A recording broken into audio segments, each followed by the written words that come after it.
का नाव दिलेलं आहे तर ह्याच्यामध्ये योग म्हटलं की पतंजलींचा अष्टांग योग येतो, घेरंड ऋषींचा सप्तमांग योग येतो, स्वामी स्वात्मारामांचा चतुरंग योग येतो. आता अध्यात्म आपण सर्वसाधारणतः योग करतो म्हणजे काय करतो? आसनं करतो. आणि 1995 नंतर परमपूज्य स्वामी रामदेव महाराजांनी जो प्राणायाम सर्वमान्य केला, सर्वांच्याकडे सर्व घराघरामध्ये तो पोचवला, प्राणायाम करतो. तर या दोन गोष्टी आपण करत असतो आणि यमनियम तर आपल्याला करायलाच लागतात, त्याचं आपल्याला ऑब्झर्व करायलाच लागतात, ते तिच्यात काही शंकाच नाही. पण धारणा म्हणजे अष्टांग योगामध्ये काय सांगितलंय? यमनियम, आसन प्राणायाम, प्रत्याहार, धारणा, ध्यान आणि समाधी. तर धारणेच्या पुढचा जो अष्टांग योगामधला जो भाग आहे तो अत्यंत अवघड आहे.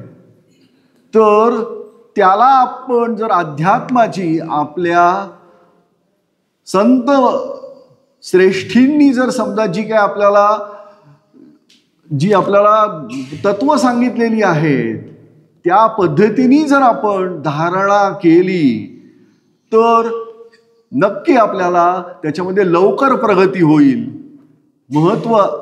महत्वाचं काय? आपली प्रगती महत्वाची आहे, लवकर होणं महत्वाचं आहे. आणि ज्ञान मार्ग आणि योग मार्ग हे वाटतात तेवढे सोपे नाही आहेत. त्याच्यापुढं आपण ज्या वेळेला प्रत्याहार करतो, म्हणजे प्रत्याहार म्हणजे काय? हा अंतरंग योग आणि बहिरंग योग ह्याचा दुवा आहे. पण प्रत्याहार खूप अवघड आहे. प्रत्याहार म्हणजे काय? स्वविषया संप्रयोगे चित्तस्य स्वरूपानुकार इवेंद्रियाणाम प्रत्याहार.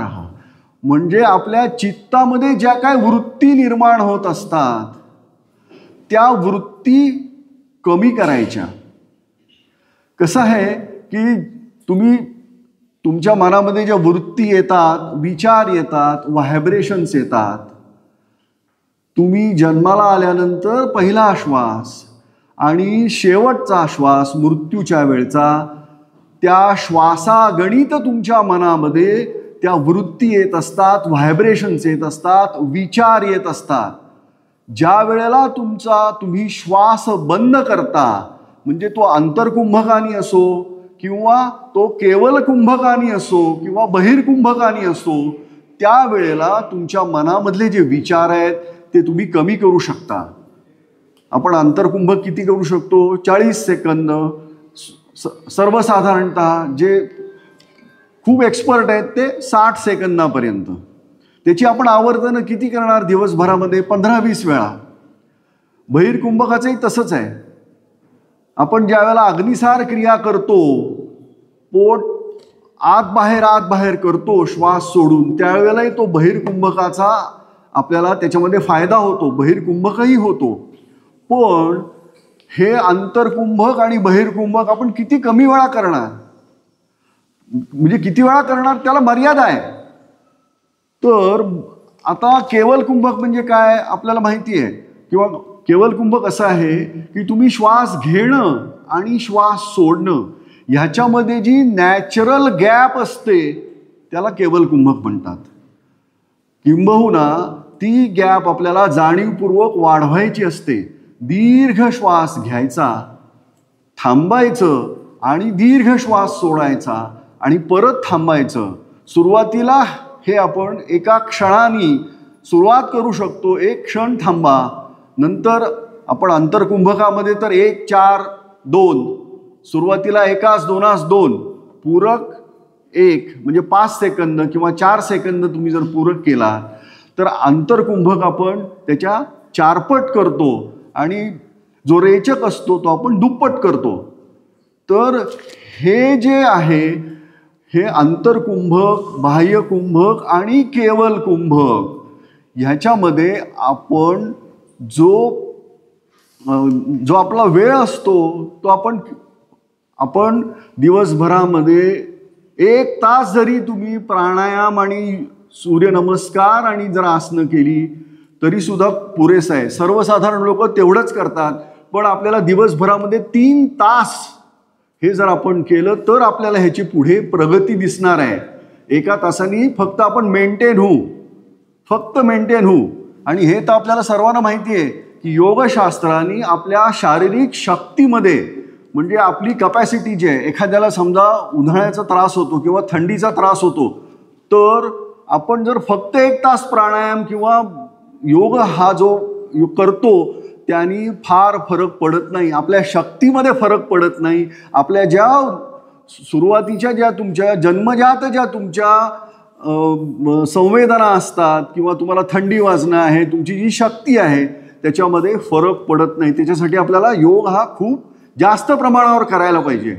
आता योग आपण हे करत असताना ह्या आपल्याला मर्यादा आहेत. आपला हा जो योग आहे आपण जो करतो म्हणजे ते काय होतं की तुमच्या 2 स्तरांवरच त्याचा जास्त परिणाम होतो. म्हणजे आपल्या शरीरातलं जे पृथ्वी तत्व आहे, मसल्स आणि मसल्सला आपण टोन देणं ह्याच्यावरच त्याचा जास्त परिणाम होतो. आणि प्राणायामाने तुमच्या प्राणमय कोशावर आणि पृथ्वी तत्व म्हणजे अन्नमय कोश आणि प्राणमय कोशावर त्याचा आपण जास्त चांगल्या पद्धतीने परिणाम करू शकतो.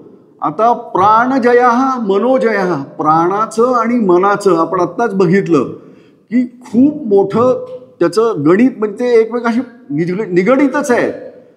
प्राण आला की मन आलं, प्राण आला की विचार आला, श्वास आला की विचार आला. त्यामुळं आपल्याला जे कमी करायचं आहे ते विचार कमी करायचे. दिवसभरामध्ये आपण 60 ते 70 हजार विचार सर्वसाधारण माणूस करतो. आणि जो या मार्गामध्ये आहे, ज्यांनी काही वर्ष केलेला आहे, या योगाचा अभ्यास केलेला आहे, तो मात्र त्याचे विचार 40,000वर दिवसभरामध्ये आणू शकतो. 40,000, 30,000 त्याची कपॅसिटी किती आहे, त्याची साधना किती त्याच्यावर अवलंबून आहे. तर त्यामुळं हे अध्यात्म जे आपण जर धारणा म्हणजे आपल्याला जी संतांनी जी सांगितलेली आहे ती मनोमय कोशावर फार मोठ्या प्रमाणावर परिणाम करते. म्हणजे आपण जप करतो, अजपाजप होतो तो, तर एकदम आपण मनोमय कोशावर आपला त्याचा जास्त चांगल्या पद्धतीने परिणाम होतो. आणि जसं अष्टांग योगामध्ये आपण जे आपल्याला साध्य करायचं आहे ते सुद्धा जप आणि जपातनं होणारं ध्यान हे साध्य करू शकतं. तर आता हा एक महत्त्वाचा मुद्दा मी तुम्हाला सांगितला की अध्यात्माने हे जे आपण संतांचे जे विचार आहेत त्यांनी आपण लवकर आपली प्रगती करू शकतो. त्यामुळं आपण या आपल्या कोर्सला शिबिरांना अध्यात्मयोग शिबिर हे असं नाव दिलेलं आहे. तर आता आपण सकाळी आगाशे सर, त्याच्यानंतर आपले सहस्रबुद्धे सरांनी योग या विषयावर थोडंसं भाष्य केलेलं आहे. तर अष्टांग योगामध्ये काय आहे की यमनियम आपल्याला सर्वांना, बऱ्याच लोकांना हे माहिती आहे, बरेच लोक योग करणारे आहेत. यमनियम, तर हे यम जे आहेत म्हणजे अहिंसा, सत्य, अस्तेय, अपरिग्रह, ब्रह्मचर्य, हे 5 यम आहेत. तर हे जे यम आहेत या 5 यमांपेक्षा सुद्धा हठयोग प्रदीपिकेमध्ये मिताहार कमी खाणं, मिताहार हा सर्वश्रेष्ठ यम सांगितलेला आहे. की जोपर्यंत तुम्ही तुमच्या खाण्यावर कंट्रोल करणार नाही तोपर्यंत तुम्हाला या योग हे तुम्ही कितीही करा त्याचा योग्य त्या प्रमाणात फायदा होणार नाही. तर अहिंसा, म्हणजे शरीराने अहिंसा करायची नाही, मनाने अहिंसा करायची नाही. खूप म्हणजे तसं बघायला गेलं तर हे खूप अवघड आहे. जिथे मन येतं तिथे आपल्या सर्वांना माहिती आहे की तिथे सोपेपणा नाही आहे. कारण मनावर कंट्रोल करणं हे आपण प्राणायामाने करू शकतो, पण त्याला खूप मर्यादा आहेत. तर सत्य हे माहितीच आहे आपल्याला, सत्य. पण त्याच्यातही एक असं आहे की सत्यम ब्रूयात प्रियम ब्रूयात न ब्रूयात अप्रियम. तर त्यामुळं सत्य अस्तेय म्हणजे कोणाची चोरी करायची नाही. त्याच्यानंतर अपरिग्रह म्हणजे माया जमवायची नाही, जास्त संपत्ती जमवायची नाही. कारण एकदा तुम्ही संपत्ती जमवायला लागलात की तुम्ही त्याच्याच मागे लागता. तुम्ही दुसऱ्या, कसं आहे की एखाद्याला एखादी गोष्ट मिळाली, यश मिळालं की तो तीच गोष्ट करत जातो. आणि ज्याला संपत्ती मिळत जाते त्याच्याकडे लक्ष्मी अखंड वाहत असते. ब्रह्मचर्य हे सुद्धा किती महत्वाचं आहे. ब्रह्मचर्य म्हणजे कंट्रोल, म्हणजे तो सेक्स बाबतीतचा असेलही, म्हणजे आहेच, पण त्याच्यापेक्षा सुद्धा मर्यादित सर्व गोष्टी असणं. आणि ब्रह्मचर्याच्या बाबतीमध्ये सेक्सची जी तुमची भावना आहे ती शरीरापुरतीच मर्यादित ठेवणं. ती तिचा मनाला हे होता कामा नये, ती मागे लागता कामा नये. म्हणजे काय की ती शरीरापुरती गोष्ट आहे, तिचा मनाशी संपर्क येऊ द्यायचा नाही, म्हणजे ब्रह्मचर्य. तर आता आणखीन नियम काय सांगितले? शौच, संतोष, तपस्वाध्याय, ईश्वर प्रणिधान. शौच म्हणजे शुचिता, शुद्धपणा, शारीरिक शुद्धी, मानसिक शुद्धी. तर या नियमामध्ये सर्वात महत्त्वाचं काय आहे तर संतोष आहे. संतोषी राहणं, संतुष्ट राहणं खूप अवघड आहे. त्यामुळं तपस्वाध्याय, ईश्वर प्रणिधान. तप, शारीरिक तप, मानसिक तप. तपामध्ये काय होतं की ज्या वेळेला परिस्थिती विरुद्ध जाते, तुमच्या मनाविरुद्ध घटना घडायला लागतात, त्यावेळेला सुद्धा तुम्ही मनाने खंबीर राहणं हे फार महत्त्वाचं आहे. म्हणजे तप म्हणजे तपस्वाध्याय, ईश्वर प्रणिधान. ह्याच्यामध्ये भगवद्गीतेचे जे 3 महत्त्वाचे योग सांगितलेले आहेत. तप म्हणजे कर्मयोग, त्याच्यानंतर स्वाध्याय म्हणजे ज्ञानयोग, आणि ईश्वर प्रणिधान म्हणजे भक्तियोग. या म्हणजे या सूत्रामध्ये सुद्धा भगवद्गीतेमध्ये जे सांगितलेलं आहे तपस्वाध्याय, ईश्वर प्रणिधान. आणि हे आपण बघतोच किंवा आपण हे आपल्या सर्वांना माहिती आहे की भक्ती मार्ग सोपा आहे. जी लोक भावना प्रधान आहेत ती पटकन त्या गोष्टींवर विश्वास ठेवतात आणि ते फार महत्त्वाचं आहे. ज्ञानोत्तर भक्ती महत्त्वाची आहे. अंधश्रद्धा नको, पण जाणीवपूर्वक सर्व गोष्टी बघून ज्या वेळेला तुम्ही श्रद्धा ठेवता त्यावेळेला ते ईश्वर प्रणिधान योग्य होतं. आता आसन. शरीरम आद्यम खलु धर्म साधनम. आपल्याला या जीवनामध्ये काहीही मिळवायचं असेल तर तुमचं शरीर हे कणखर पाहिजे. तरच आपण आपल्या जे काही धर्म आहे, जो आपल्याला ज्या काही गोष्टी मिळवायच्या आहेत त्या गोष्टी मिळवू शकतो. त्यामुळं त्याच्यासाठी काय आहेत? आसनं आहेत. शरीरातली जी काही आपल्या सर्व नर्व्ज आहेत, मसल्स आहेत, ते चांगली टोनअप करतात. त्यामुळं गुरु गोरक्षनाथ काय म्हणतात? आसनेन रजोहंती. रजोहंती म्हणजे जे रोग आहेत ते आसनांमुळं कमी होतात. आणि प्राणायाम पातकम. प्राणायामामुळे पातक जे तुमची जी काही तुमची चुका असतात, जे काही तुमच्याकडनं वाईट वागलेलं गेलेलं असतं ते सुद्धा त्यांनी कमी होतं. त्याचे जे काय तुम्हाला जे साईड इफेक्ट्स असतात, त्याचे जे तुम्हाला सहन करायला लागतं, आपण ज्या काही चुकीच्या गोष्टी करतो त्या तशाच राहत नाहीत, त्या आपल्याकडे परत येतात. दुसऱ्याबद्दल ज्या वेळेला आपण वाईट विचार करतो तर तो शेवटी आपल्याकडे येतो. आणि त्या दृष्टीने हे खूप महत्त्वाचं आहे. आता प्राणायामाबद्दल काय म्हणतात? प्राणायामा लाघवंच.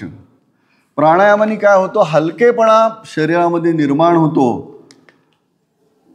योग्य पद्धतीनं प्राणायाम करणं फार आवश्यक आहे. आपण प्राणायाम कुणाकडे तरी शिकणं आवश्यक आहे, कुणाकडनं तरी समजून घेणं आवश्यक आहे. स्वतःचं डोकं न लावता, स्वतःशी स्पर्धा न करता प्राणायाम करणं महत्त्वाचं आहे. आज मी 40 सेकंद अंतर्कुंभक करतोय, उद्या मी 50 करतो, परवा 60 करतो. स्वतःवर कोवर्शन केलं की त्याचे साईड इफेक्ट, तो तुम्हाला त्रास झालाच. स्वतःशीही स्पर्धा करायची नाही आणि दुसऱ्याशीही स्पर्धा करायची नाही. हे खूप शांत पद्धतीने वर्षानुवर्ष करण्याचं शास्त्र आहे, तरच त्याच्यामधले तुम्हाला त्याचे बेनिफिट्स मिळणार आहेत. एकदम पटकीने उड्या मारायच्या नाही आहेत. हे फार महत्त्वाचं आहे. तर आपल्या सगळ्यांना माहिती आहे की आपलं सध्याचं प्राणायाम करण्याचं उद्दिष्ट, ध्येय काय असावं, तर दीर्घ श्वास घेणं आणि दीर्घ श्वास सोडणं. म्हणजे त्याच्यामध्ये तुम्ही कैवल्य प्राप्ती म्हणा किंवा तुम्ही याचं आत्मा परमात्मा मिलन जे आपण म्हणतो, या खूप पुढच्या गोष्टी आहेत. आपल्यासाठी आपलं हा शरीराचा जो रथ आहे तो व्यवस्थित राहण्यासाठी आपल्याला दीर्घ श्वसन करायला पाहिजे. दीर्घ श्वसन केल्यानंतर आपल्या शरीरामध्ये आपण आपल्या फुफ्फुसामध्ये किती 1500 क्युबिक मिलीलिटर हे असते, हवा असते. सर्वसाधारणतः आपण 500 ते 600 क्युबिक मिलीलिटर हवा घेतो आणि सोडतो. प्राणायामामुळं ती कपॅसिटी वाढू शकते, दीर्घ श्वसनामुळे ती कपॅसिटी वाढू शकते. आणि अनुलोम विलोम त्या बाबतीमध्ये खूप आहे. नाभीपासून श्वास घेणं हे खूप महत्त्वाचं आहे आणि त्यामुळे आपलं दीर्घायुष्य आपण जगू शकतो. आपले श्वास हे ठरलेले आहेत. जन्माला आल्यानंतर ते जे श्वास आहेत ते श्वास तुम्ही जर लवकर संपवलेत तर आपलं आयुष्यही लवकर संपणार आहे. त्यामुळं दीर्घ श्वसन, अनुलोम विलोम. आणखीन आपण ओंकार म्हणताना काय करतो, आपण ओंकार म्हणताना पोटभर श्वास घेतो आणि दीर्घ ओंकार म्हणतो. जास्तीत जास्त दीर्घ म्हणायचा प्रयत्न केला पाहिजे. मग तो आपण 20 सेकंद 25 सेकंद आपला रेचक होऊ शकतो. सकाळी उठल्यानंतर तुम्ही जर सुरुवातीला आपण लगेच प्राणायाम करायला लागलो तर ज्या प्रमाणामध्ये आपण श्वास घेतो आणि सोडतो ते प्रमाण खूप कमी असतं. पण तुम्ही सुरुवातीला सकाळी उठल्या उठल्या जर समजा 10 मिनिटं ओंकार केला, उ मचा उच्चार करून, तर तुमचं ॲटोमॅटिक ब्रीदिंग हे डीप व्हायला लागतं आणि तुमचे जे पुढचे जे प्राणायामाचे आपण प्रकार करतो, उज्जाई म्हणा, त्याच्यानंतर सूर्यभेदन म्हणा, हे चांगल्या पद्धतीने होतात. हे तर आपल्याला माहिती आहे. षटक्रिया जी हे आहेत, शुद्धिक्रिया ज्या आहेत, ह्या शुद्धिक्रिया आधी करायच्या असतात प्राणायामाच्या. शुद्धिक्रिया म्हणजे काय, जलनेती आहे, बस्ती आहे. सर्वसाधारणतः या ज्या शुद्धिक्रिया आहेत, या स्वात्मारामांनी असं सांगितलं हठयोग प्रदीपिकेमध्ये, ज्यांची कफ प्रवृत्ती आहे, ज्यांची स्थूल शरीर यष्टी आहे, त्यांनी तर ह्या शुद्धिक्रिया करायलाच पाहिजेत. ज्यांना सायनसचा त्रास होतो, सायनसायटिसचा त्रास होतो, सर्दी, ॲलर्जी, त्यांनी सकाळी उठल्यानंतर जलनेती केली. अत्यंत सोपी आहे आणि काही लोक करतही असतील. थोडंसं मीठ घालायचं कोमट पाण्यामध्ये, आपण जलनेती करू शकतो. त्यामुळं श्वासासंबंधात, ॲलर्जी संबंधात जे काही त्रास असतात ते आपले कमी होतात. तर आता हा एक प्रश्न, हा एक तुम्ही स्वतःला विचारून बघा. ऑक्सिजन सिलेंडरमधून किंवा तुम्ही ज्या वेळेला नॅचरली श्वास घेत असता, तो श्वास सर्वांसाठी सारखाच असतो. पण आपल्या शरीरामध्ये नाकातून ज्या वेळेला श्वास जातो त्यावेळेला आपल्या शरीरामध्ये जी पंचमहाभूत आहेत, पृथ्वी, आप, तेज, वायू, आकाश, ही जी पृथ्वी, आप, तेज, वायू, आकाश, ही जी पंचमहाभूत आहेत ती त्याच्यावर परिणाम करतात. आणि ज्यांची प्रकृती चांगली आहे त्यांच्यासाठी तो श्वास खूप चांगल्या पद्धतीने काम करतो. ज्यांचे दिवस शेवटाला आलेले आहेत, बघतोच आपण, त्यांच्यावर हा श्वास जरी सर्वांसाठी सारखा असला तरी त्याचा परिणाम जो आहे तो वेगळा वेगळा होतो. श्वास हे फक्त एक व्हेइकल आहे.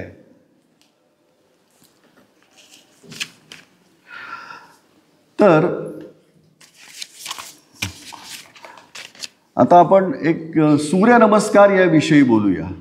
सूर्यनमस्कार हा सर्वांग सुंदर व्यायाम का आहे? आपल्या शरीरामध्ये जी पंचमहाभूत आहेत, या पंचमहाभूतांवर हा सूर्यनमस्कार हा एकमेव व्यायाम प्रकार आहे की तो आपल्या शरीरातल्या पंचमहाभूतांवर परिणाम करतो. आकाश म्हणजे शब्द, शब्द आपण प्रार्थना करतो, आपण ज्या वेळेला सूर्यनमस्कार घालतो त्यावेळेला बीजमंत्र म्हणतो. ही उपासना एक साधना आहे. त्यामुळं आकाश तत्व त्याच्यामध्ये इन्व्हॉल्व होतं. त्याच्यानंतर आपले सूर्यनमस्कार घातल्यानंतर आपले मसल स्टोन होतात. त्यामुळं त्याच्यामध्ये तिथे पृथ्वी तत्वावरही त्याचा चांगला परिणाम होतो. त्याच्यानंतर जलतत्व, आपल्या शरीरामध्ये जलतत्व काय दाखवतं? शरीरामध्ये, आपल्या शरीरामध्ये जे रक्त आहे, सिक्रेशन्स आहेत, जी ग्लँड्स आहेत,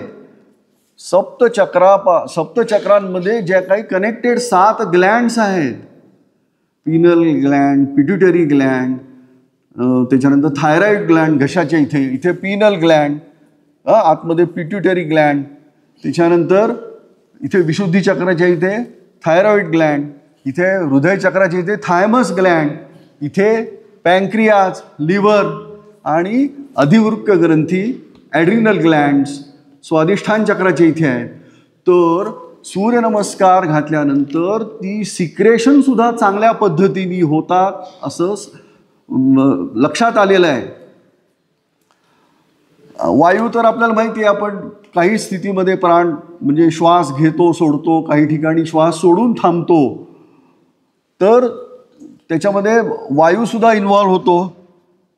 जलतत्व झालं, पृथ्वी तत्व झालं, म्हणजे 5ही तत्व सूर्यनमस्कार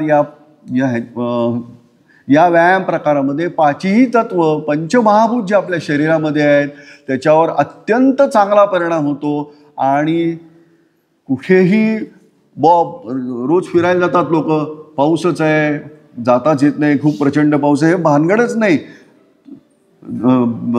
4x8च्या जागेमध्ये तुम्ही करू शकता. स्वतःच्या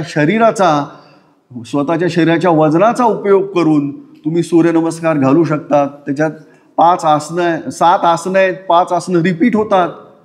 तर आसनं, प्राणायाम हे दोन्ही त्याच्यामध्ये आहेत. आणि आपण आता जे बघितलं की 5ही जी पंचमहाभूत आहेत ती सुद्धा त्याच्यामध्ये इन्व्हॉल्व होतात. आता आपण पंचमहाभूतांबद्दल बोलताना असं लक्षात येतं की सुप्रीम सोल जो आहे ते आकाशात आधी अस्तित्वात आलं. मग आकाशापासून वारा निर्माण झाला, मग वाऱ्यापासून अग्नी निर्माण झाला, अग्नीपासून पाणी निर्माण झालं, पाणी निर्माण झाल्यानंतर मग पृथ्वी तत्वांमध्ये मग झाडं निर्माण झाली, मग अन्न निर्माण झालं आणि मानव निर्माण झाला. आता ही पिंडी ते ब्रह्मांडी जे आपल्या शरीरामध्ये जी पंचमहाभूत आहेत, जी रिप्रेझेंट करतात 5 महाभूतांना, तीच बाहेर आहेत, ब्रह्मांडामध्ये आहेत. म्हणजे ती कशी आहेत? एक तर आपण आधी शरीरामध्ये बघितलं, शरीरामध्ये आकाश तत्व कुठे आहे? हृदयांमध्ये, धमन्यांमध्ये सुद्धा पोकळी असते. ती पोकळी जर बंद झाली तर माणूस मरतो. तर सायनसमध्ये आहे, डायफ्रॅमच्या इथे पोकळी आहे, पण हृदयाच्या धमन्यांमध्ये सुद्धा पोकळी आहे. तर ती महत्त्वाची आहे. सर्व छिद्रे, आपल्या शरीरामध्ये त्वचेला जी बारीक बारीक रंध्र असतात तिथून सुद्धा आपण श्वास घेतो. त्याच्यानंतर हे आकाश तत्व काय दाखवतं? आपल्याला विशालता दाखवतं. आपल्या शरीरामध्ये हे पंचमहाभूतामध्ये अग्नी, त्याच्यानंतर वायू, आकाश, पृथ्वी आणि जल, बरोबर? अग्नितत्व किती आहे? 4%. त्याच्यानंतर जलतत्व किती आहे? साधारणतः 72%. बाकीची वायू तत्व आणि आकाश तत्व जे आहे ते 6% आहे. अग्नितत्व 4% आहे. असे 100% होतात. तर आता वायुतत्वाचं काय? वायुतत्व फुफ्फुसामध्ये आहे.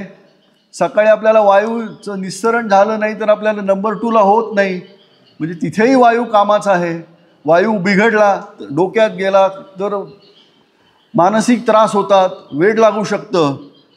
तर आता तेज तत्व आपल्याला माहिती आहे जठरामध्ये आहे. अन्न पचवण्याचं जे आपण अन्नाचं सप्तरसामध्ये जे रूपांतर होतं ते परमेश्वर करतो. आपल्याला श्लोकही माहिती आहे. अहम वैश्वानरो भूतवान प्राणिनां देहमाश्रितः प्राणापान समायुक्त पचामन्यम चतुर्विधम. तर त्वचेचा रंग हे सुद्धा तेज तत्वाशी संबंधित आहे. त्वचेचा रंग, अन्न पचवणं, त्याच्यानंतर हृदयाची धडधड, पित्त, जठराग्नी, त्याच्यानंतर जलतत्व आपण बघितलं, रस, रक्त, स्वेद, जिव्हा, शरीरातील टवटवीपणा, निर्भरता, सरलता. आपल्याला अग्नी काय देतो? तेज देतो. त्याच्यानंतर वायू काय देतो? वेग. वायूसारखा वेग आपल्याला हवा आहे. आकाशासारखी विशालता हवी. त्याच्यानंतर पृथ्वी तत्वासारखी दृढत्व हवं आणि जलतत्वासारखं सरलता हवी.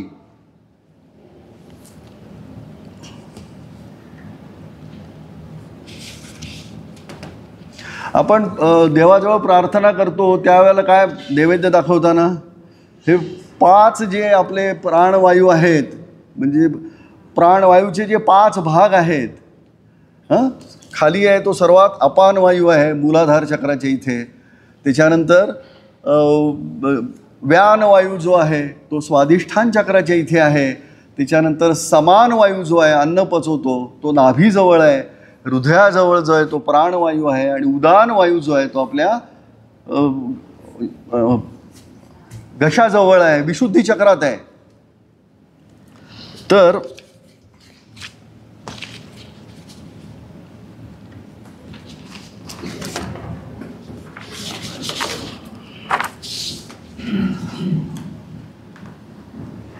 आता योग हा एक वर्कआउटचा भाग नसून वर्क विदिनचा भाग आहे. वर्कआउट नाही आहे, हे वर्क विदिन आहे. म्हणजे आपलं मन आणि शरीर यांना जो जोडणारा जो दुवा आहे, प्राण, त्याच्यावर आपण काम करत असतो. मनावर संस्कार करण्याची, मनाला अंतर्मुख करण्याची योग ही एक प्रक्रिया आहे.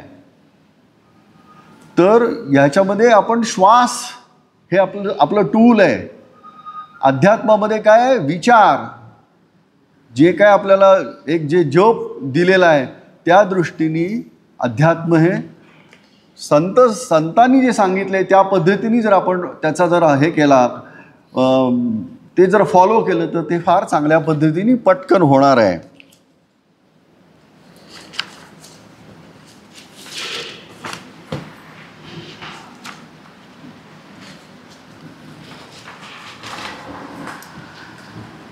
आता आपण योगशास्त्र म्हणजे योग आपण करतो आहोत, ज्ञानोत्तर भक्ती करतो आहोत. भक्ती ही शेवटी फार महत्त्वाची आहे. त्याच्यामध्ये भक्त वामन म्हणतात, खऱ्या प्रेमाशिवाय खरी भक्ती नाही. खऱ्या प्रेमाशिवाय खरी भक्ती नाही. आसक्तीपूर्ण योग खरा नाही. आत्मा परमात्मा संयोगाशिवाय योग नाही. कर्म केल्या वाचून जगातील कोणताच योग सिद्ध होणे शक्य नाही. लोकमान्य टिळकांनी आणि खूप मोठ्या सर्व भाष्यकारांनी भगवद्गीतेच्या बाबतीमध्ये कर्मयोगाला प्राधान्य दिले. कारण कर्म केल्याशिवाय आपण काहीच करू शकत नाही. तर ज्यांना योगी व्हायचं आहे त्यांनी स्वतःचं हृदय पूर्णपणे प्रेममय, अथती, सर्वथाईच द्वेषभाव शून्य, तत्काळ आणि अतिशीघ्र बनवलं पाहिजे. ज्यांना योगी व्हायचं आहे त्यांनी स्वतःचं हृदय पूर्ण प्रेममय, अथती, सर्वथाई, द्वेषभाव शून्य, तत्काळ आणि अतिशीघ्र बनवलंच पाहिजे. विषभावाचे रूपांतर आत्मतुल्य शुद्ध प्रेमात केले पाहिजे. कारण योग भक्ती जप तप अनुष्ठान यच्च यावत, योग भक्ती तप जप अनुष्ठान आदी यच्च यावत सर्वांचेच प्राणतत्व केवळ शुद्ध प्रेम आहे. वस्तुतः प्रेम हेच सृष्टीतील अखिल जीवन तत्वाचे मुख्य आहे. प्रेमाशिवाय जीवन व्यर्थ व मृतवतच आहे.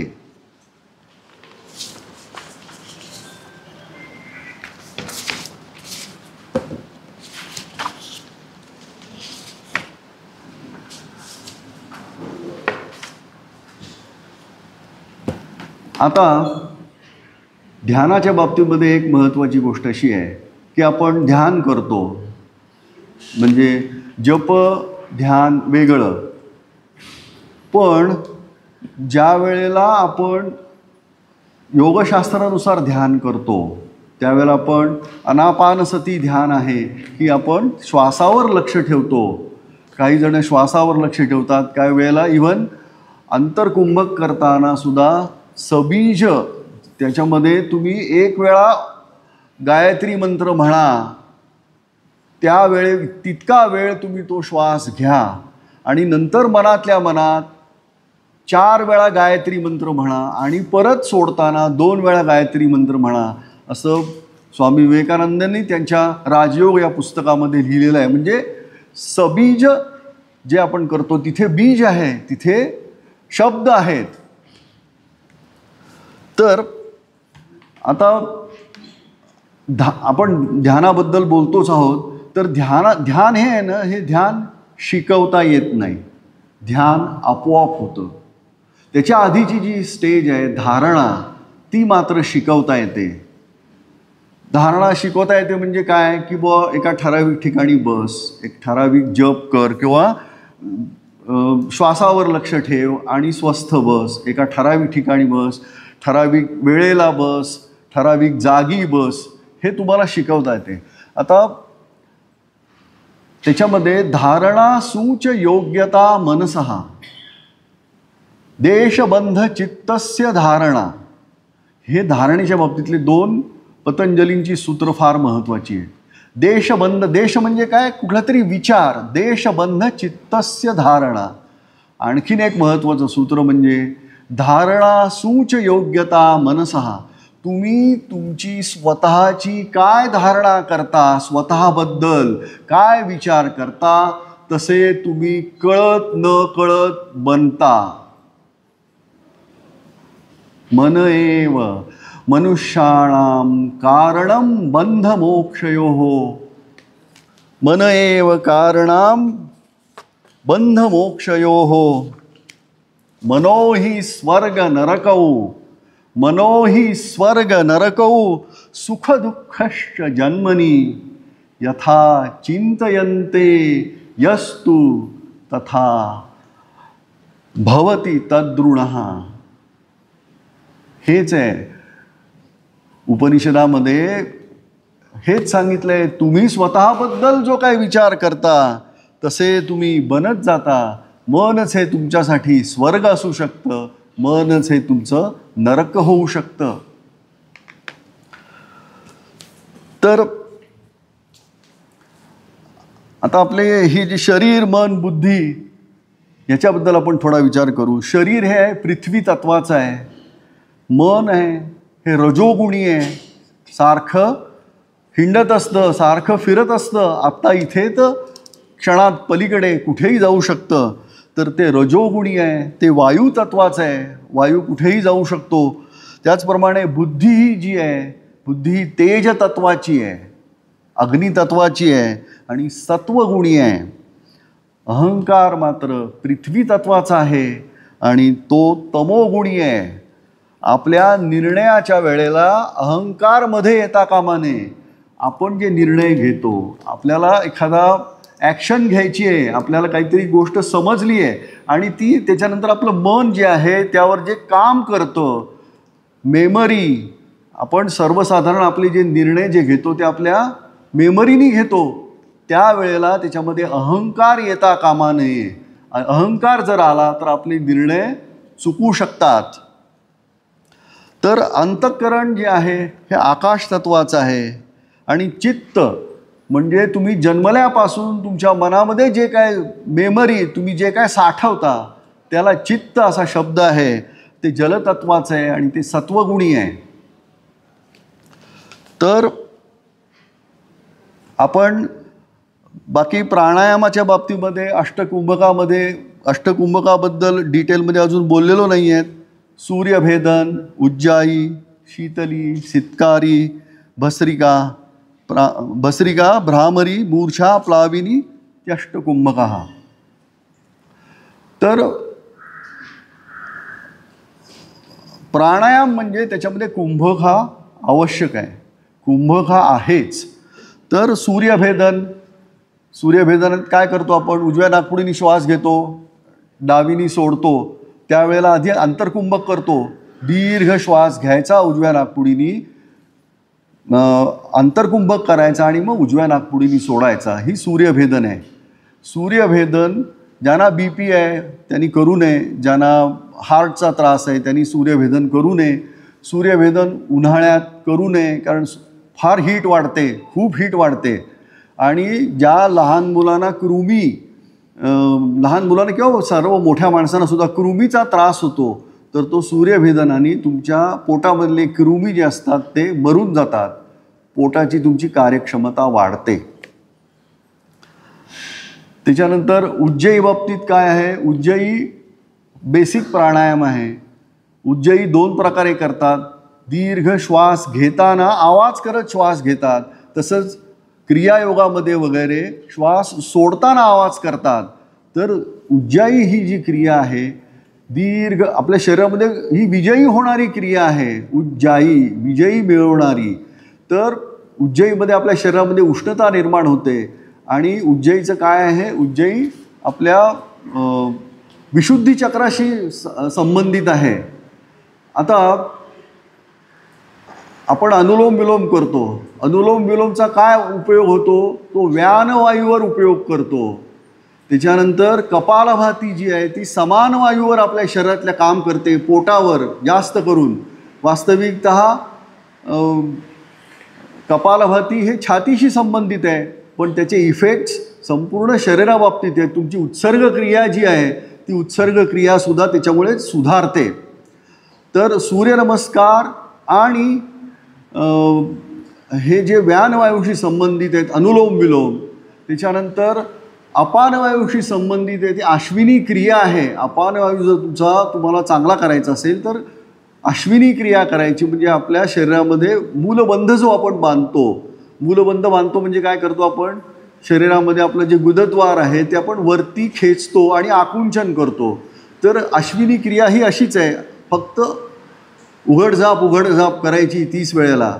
त्याच्यामुळे आपला अपानवायूवर मूलाधार चक्रावर आपले त्याचं काम चांगलं होतं. तर भस्रिका जी आहे ती भस्रिका काय करते? भस्रिका आपल्या प्राणवायू चांगल्या प्रकारे टोनअप करते. भस्रिका हा एक प्राणायाम आहे. वास्तविकता कपालभाती ही शुद्धिक्रिया ग्रंथांमध्ये सांगितलेली आहे, परंतु रामदेव बाबा महाराजांनी संशोधन केलेलं आहे आणि ते कपालभातीला प्राणायामच म्हणतात. वास्तविकतः तस्मिन् सती श्वास प्रश्वास योर्गती विच्छेद प्राणायाम.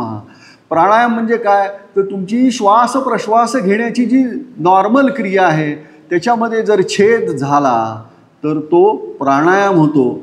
त्या व्याख्येनुसार कपालभातीसुद्धा प्राणायाम होऊ शकतो. तर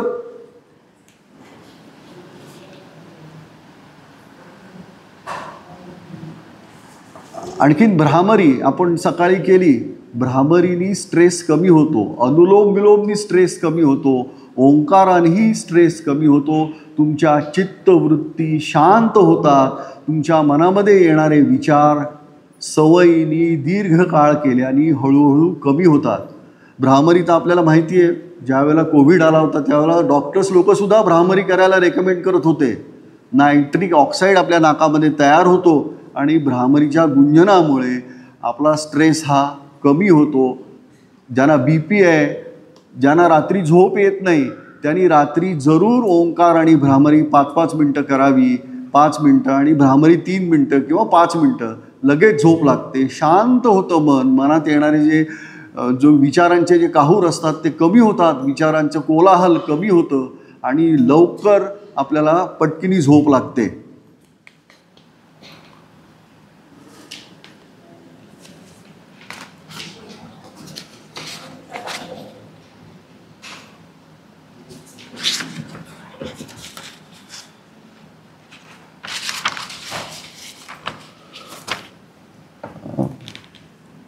मला वाटतं आता आपल्याला लगेचच ह्याचा कार्यक्रम आहे. कशाचा?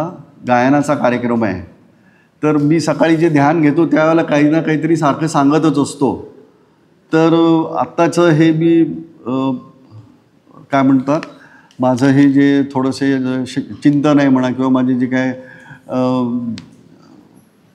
ज्या योगाबद्दल जे मी काय बोललेलं आहे ते मी आता थांबवतो. कारण आपण सगळे दिवस सकाळपासून सगळेजण ऐकता आहात. थोडासा आपल्याला एक 10 मिनटं जर विश्रांती मिळाली तर ती आपल्याला आता 7:45 ते 7:45 आता आपला ह्याचा क्लास आहे.